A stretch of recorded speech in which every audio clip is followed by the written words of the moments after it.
Welcome to Kairos Research Center podcast, Christian faith seeking understanding, intellectual witness, and spiritual renewal.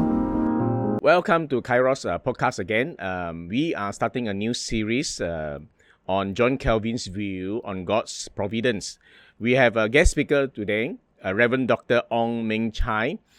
Dr. Ong served as a pastor for 18 years in two churches before being appointed as a lecturer in theology in Seminary Theology Malaysia, STM, where he taught for 9 years. He had then served as the Associate Director of a Center for Expository Preaching in Petaling Jaya for 3 years. Now he is retired from full-time Christian ministry. However, he is still actively engaged as an itinerary preacher, and he's a teacher also in local churches. He is married to Sandra and have an adult son. So we have the privilege today to listen to Reverend Dr. Ong Ming Chai as he talk about John Calvin's view on God's providence. Let me begin by confessing that I wasn't sure, and I still am not sure, how much I should cover and to what depth when I was asked by Dr. Ng Kam Wing to speak on John Calvin on God's providence. Now, whatever I have to say in this podcast is based purely upon my assumption that the audience would be ordinary Christians like yourselves who may be interested in the subject at hand. For those who wish a more thorough discussion of the same, you will have to read Calvin's writings on the subject, some of which I will mention in passing. Now, part of my difficulty has been simply this.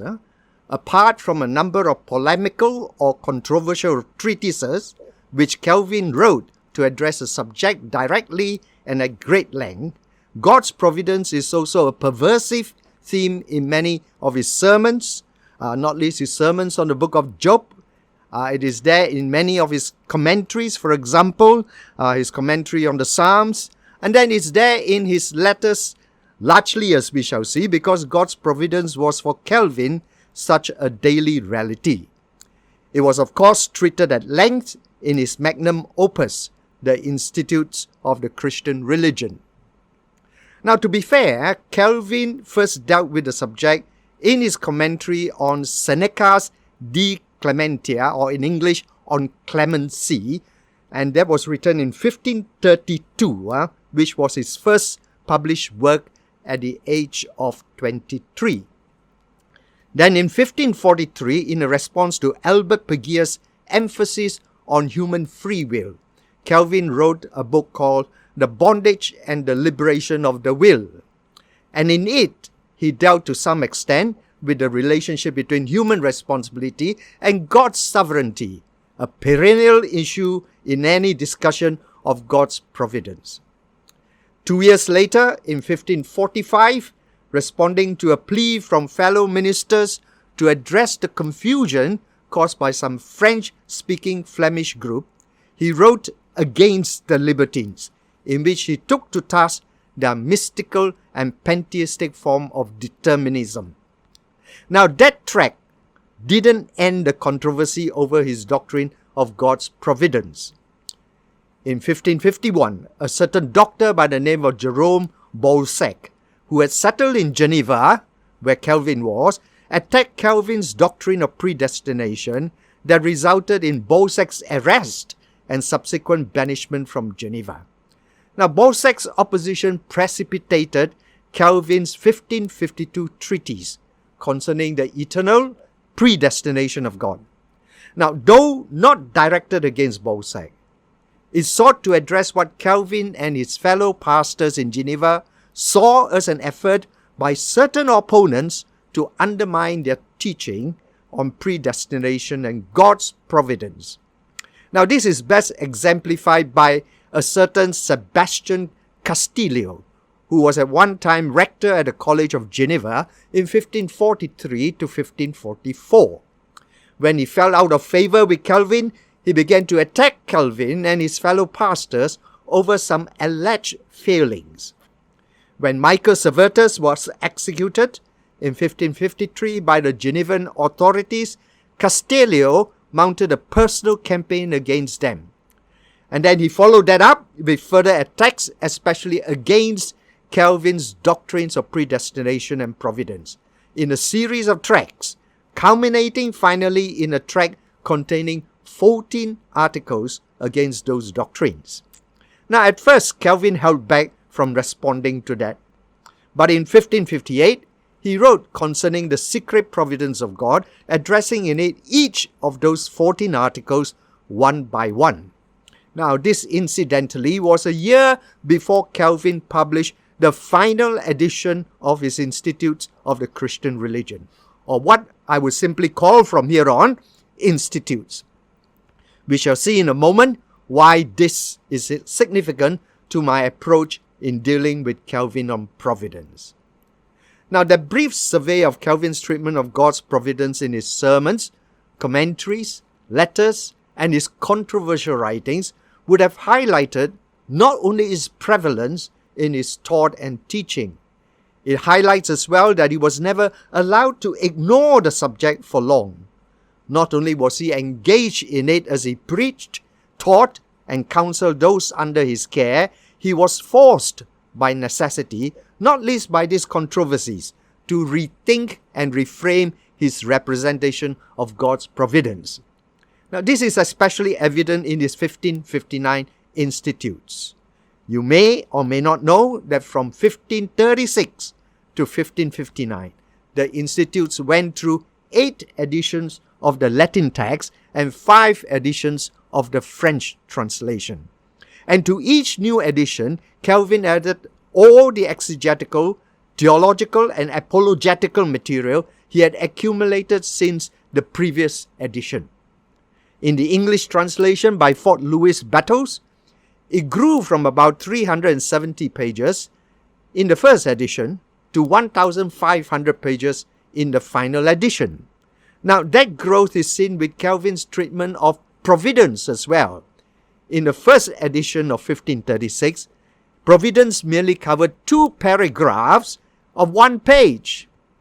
But by 1559, it covered 3 whole chapters spanning 40 pages. And if you recall, his final polemical treatment of providence against Sebastian Castilio was in 1558, a year before the final edition of his Institutes. Not surprisingly, therefore, some of his objections against Castilio appear in the 1559 Institutes. Given that historical development of his treatment of providence, I thought it appropriate to focus our attention of Calvin's treatment on divine providence found in Book 1, chapters 16 to 18 of his Institutes. And that would have covered most of what he would say about the subject since 1536. Not to be overlooked is this. In the first edition, Calvin had located his treatment of providence under the first head of the Apostles' Creed, namely, I believe in God the Father Almighty, creator of heaven and earth. But in all the editions between 1539 and 1554, providence was discussed not under theology proper, that is the doctrine of God, but under soteriology, that is the doctrine of salvation. However, in the 1559 edition, Calvin moved providence back under the doctrine of God. Now that raises the question, why did Calvin relocate providence under the doctrine of God? Now Calvin himself admitted that he was never satisfied with the arrangement of his Institutes until the final edition. As he wrote in his address to the reader of his final edition of the Institutes, he said, each time the work has been reprinted since 1539, it has been enriched with some additions. Although I did not regret the labor spent, I was never satisfied until the work had been arranged in the order now set forth. Now I trust that I have provided something that all of you will approve. And that order, can I suggest, would have included his relocation of providence under the doctrine of God the Creator in Book 1 of his Institutes. But why that relocation? A huge part of the answer is this. From his interaction with his opponents through his controversial writings, Calvin was alerted to the fact that underlying their faulty view of providence was a defective view of God as revealed in Scripture, not least their view about the relation between God and His creation. It ought to be said that all his opponents were not outright pagans. In fact, all of them claimed Scripture as their authority. And yet, Calvin couldn't help noticing that fundamental to their erroneous views about God's providence is a faulty view of the God of Scripture. And it is for this reason primarily that Calvin decided to relocate providence under his discussion of the knowledge of God the Creator in Book 1. Now, with the backdrop, we are now ready to look at what Calvin has to say about God's providence in Book 1, chapter 16 to 18 of his Institutes. Not surprisingly, Calvin begins by taking aim at one of his opponents right at the very beginning of his discussion of providence, namely the Epicureans and libertines. He begins, and I quote, "Moreover, to make God a momentary creator who once for all finish his work would be cold and barren, and we must differ from profane man, especially in that we see the presence of divine power shining as much in the continuing state of the universe as in its inception.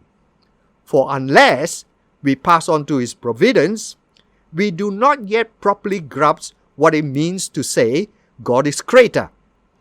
In short, carnal sense thinks there is an energy divinely bestowed from the beginning sufficient to sustain all things." Now, that he viewed the Epicureans and libertines as deists is clear from what he said of them way back in Book 1, chapter 2 of his Institutes, and where he wrote this: "What is God?" he asked. "Men who pose this question are merely toying with idle speculations. It is more important for us to know what sort he is and what is consistent with his nature. What good is it to profess with Epicurus some sort of God who has cast aside the care of the world only to amuse himself in idleness? What help is it, in short, to know a God with whom we have nothing to do?" So, while acknowledging God to be the creator of all that exists, the Epicureans and libertines believe that God has bestowed creation itself with some innate ability to sustain itself and has left it, as it were, to run on its own. Not unlike the watchmaker, as we say, who, having made the watch, leaves it to run by itself.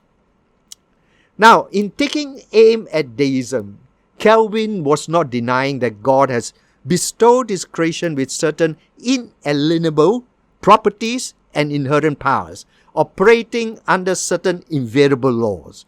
He says, and concerning inanimate objects, we ought to hold that, although each one has by nature been endowed with its own property, yet it does not exercise its own power except in so far as it is directed by God's ever-present hand.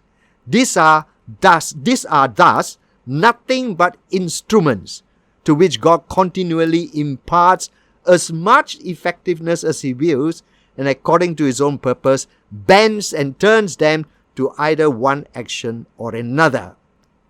So, even though such objects have been infused with a nature of their own by God, Calvin insists that they cannot do by nature what they ought to unless God enables them to.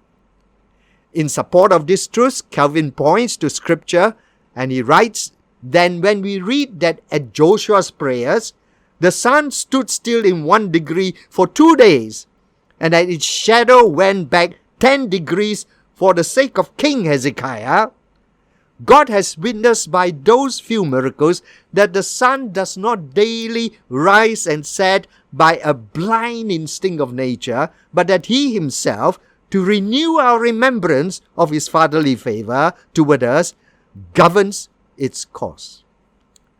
In contrast to the deistic view of God, Calvin persists what he deems as the scriptural view, and I quote, "But faith ought to penetrate more deeply namely, having found him creator of all, forthwith to conclude he is also everlasting governor and preserver, not only in that he drives the celestial frame as well as its several parts by a universal motion, but also in that he sustains, nourishes and cares for everything he has made, even to the least sparrow. Or as he has asserted at the very beginning of his treatment of the knowledge of God the Creator in Book 1, Chapter 2, to affirm God's providence, he says, means that not only does he sustain this universe, as he once founded it, by his boundless might, regulate it by his wisdom, preserve it by his goodness, and especially rule mankind by his righteousness and judgment, bear with it in his mercy, watch over it by his protection, but also that no drop will be found either of wisdom and light, or of righteousness or power or rectitude, or of genuine truth, which does not flow from him, and of which he is not the cause. Now, in some deists who saw God as personally divorced from any direct engagement with all he has made, others, like the Stoics, were pantheists, who identified God with nature and view all events as arising from a perpetual intertwining and confused series of causes contained in nature out of sheer necessity. And though Calvin himself was accused as a Stoic, he counters thus: indeed, we are falsely and maliciously charged with this very dogma of Stoicism. We do not, with the Stoics, he says, contrive a necessity out of the perpetual connection and intimately related series of causes which is contained in nature, but we make God the ruler and governor of all things, who in accordance with his wisdom has from the furthest limit of eternity decreed what he was going to do, and now by his might carries out what he has decreed. From this we declare that not only heaven and earth and the inanimate creatures, but also the plans and intentions of man are so governed by his providence that they are borne by it straight to their appointed end. So Calvin denounces the Stoics' attribution of events to chance, to fate, to fortune. As he puts it, that this difference may better appear, we must know that God's providence, as it is taught in Scripture, is opposed to fortune and fortuitous happenings. Rather, providence is the continuing, active, intimate, and meticulous involvement of a personal God in all that he has made and created.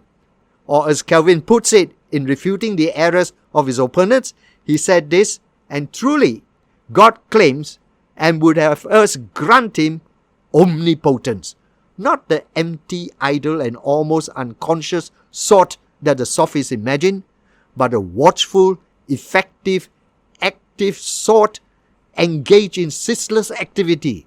Not indeed an omnipotence that's only a general principle of confused motion, as if he were to command a river to flow through its once appointed channels, but one that is directed toward individual and particular motions.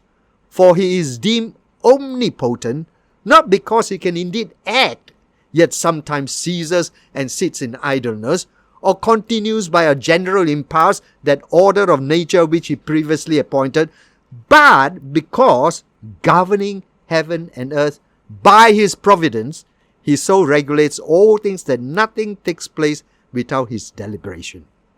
Thus, nothing in the whole of creation is outside the purview of God's providence.